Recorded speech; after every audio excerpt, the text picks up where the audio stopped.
There's a big difference between coping and healing. You see, coping is like having a trash can full of shit sitting in your living room learning how to deal with the smell.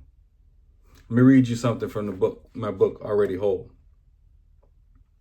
It says, you light candles, buy expensive air fresheners, open the windows, anything to cover the odor. And after a while, you get so used to it that you barely notice it there anymore. See, that's what coping does.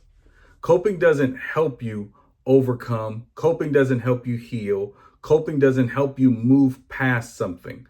Coping says there's something wrong with me, but I'm going to come up with strategies to learn how to deal with it. I'm going to look up strategies to learn how to deal with it. You still have this story about yourself that there's something wrong. And it's not based on anything factual. It's solely based on story. But healing is like jumping in that trash can with Clorox and bleach on a Saturday morning with Marvin Gaye playing and your mama standing behind and you telling you missed the spot. That's healing. Healing takes more courage, work, and commitment. But when you're done, you're done. Whatever pain that you are experiencing, whatever emotional pain, psychological pain, you do not have to live with that forever.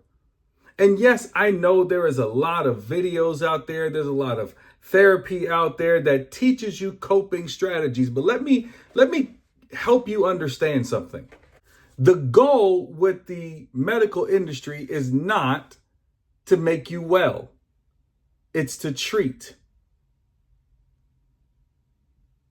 The goal with the medical industry is not to help you heal. It's to help you deal.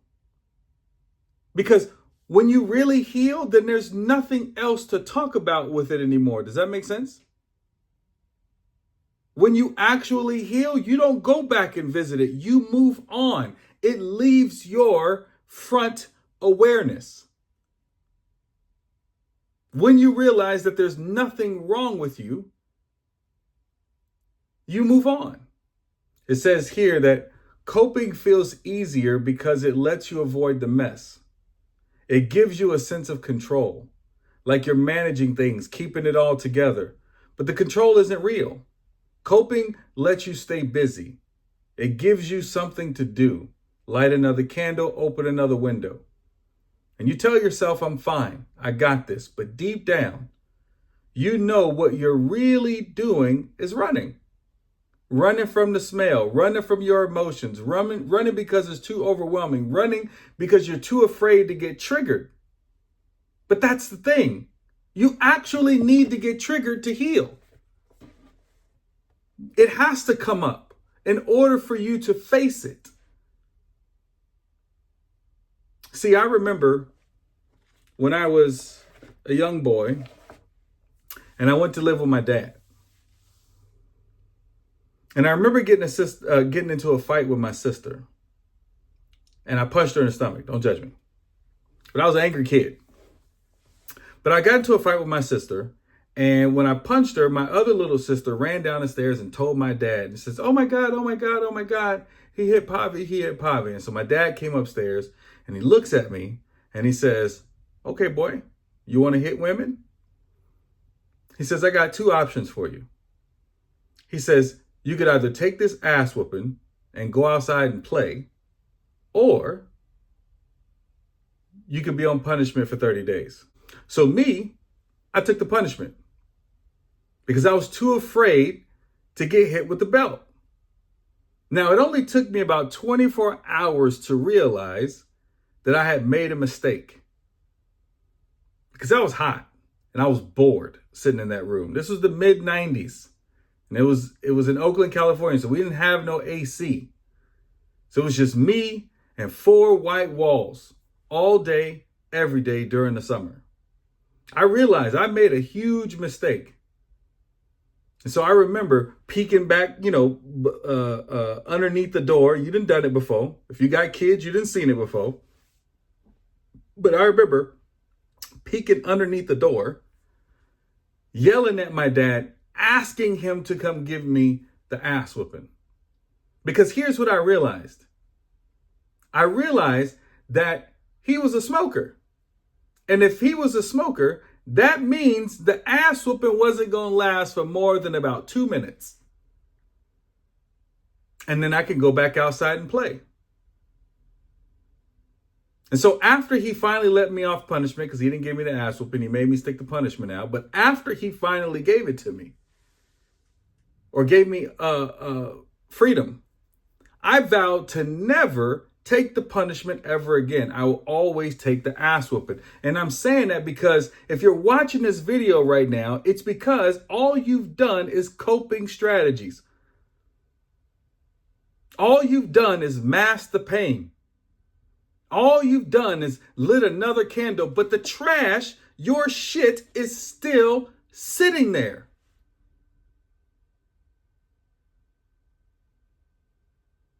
And that's because you're too afraid to take a 2-minute ass whooping and deal with the very thing that you've been running from.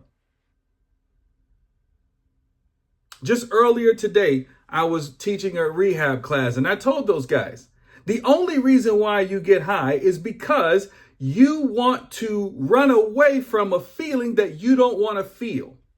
If you show me a baby picture, you can't tell me that that baby wanted to grow up and be an addict. No.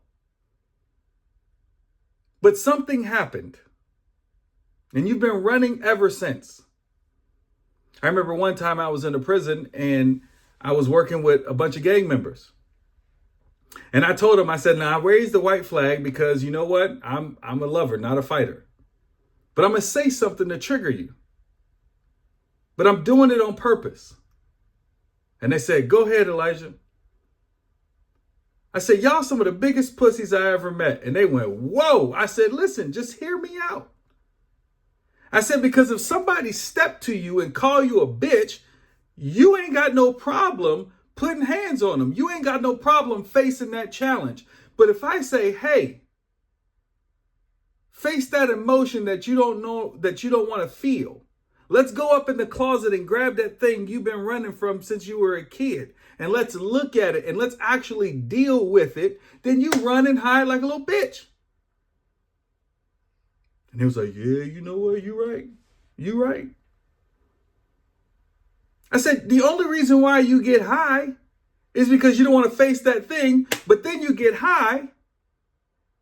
And in your case, it may be drunk or it may be whatever your vice is, whatever you do to run away from the emotion that you don't want to feel. But then you go high on whatever that is, and then you do a whole bunch of stupid shit, and then you feel guilty when you come down. And so now not only do you still have the thing that you're running from, but you still feel guilty for the stupid shit that you did while you were running away from it, and now you want to go back up. Now you want to get more drunk. Now you want to get more lost in whatever the thing is that you were using to run from whatever it is that you're running from. That's coping. And you could do that forever. You could do that to the day you die. But I promise you, what you will never experience is the kingdom of heaven. You will never experience the peace that is there for you. You will never experience how amazing life is because you just keep running.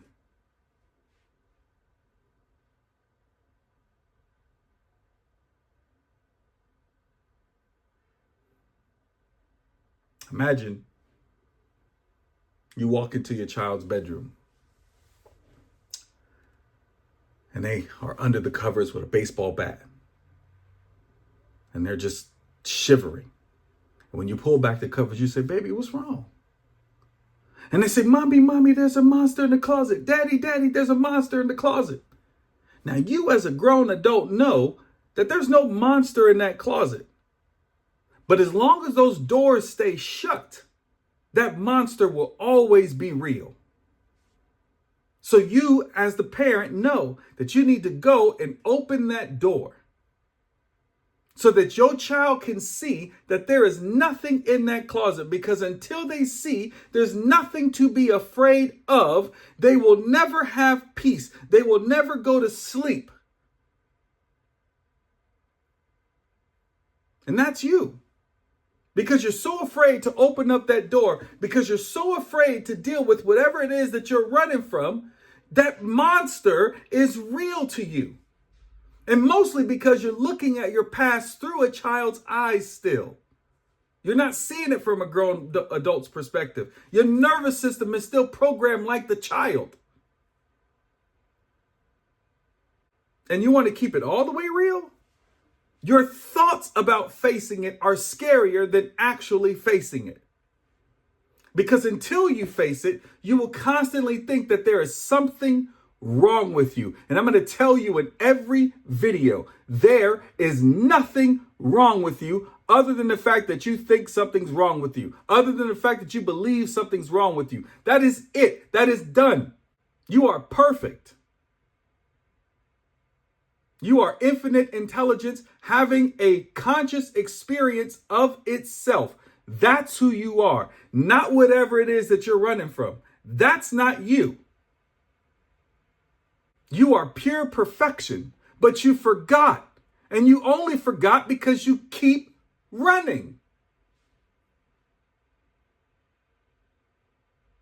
If you truly want to experience how amazing life is, and take it from a guy who put a loaded gun in his mouth and pulled the trigger at 18 years old. And the only reason why I'm sitting here is by the grace that it misfired. But take it from a guy that tried to end his own life and now experiencing so much peace and joy. And this is not anger that is coming out of me. This is pure passion because I want you to know how amazing you are. But you won't see it for yourself and you'll never believe me until you face that thing that you've been running from.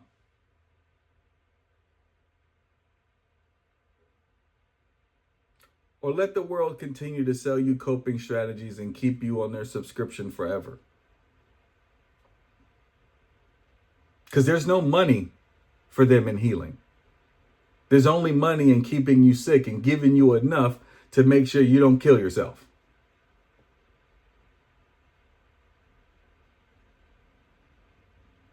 I love you. And I want you to realize how amazing you are. I want you to remember who you are. Because when you do that, when you remember who you are, life gets good in a whole nother way you've never imagined. I'll see you in the next video.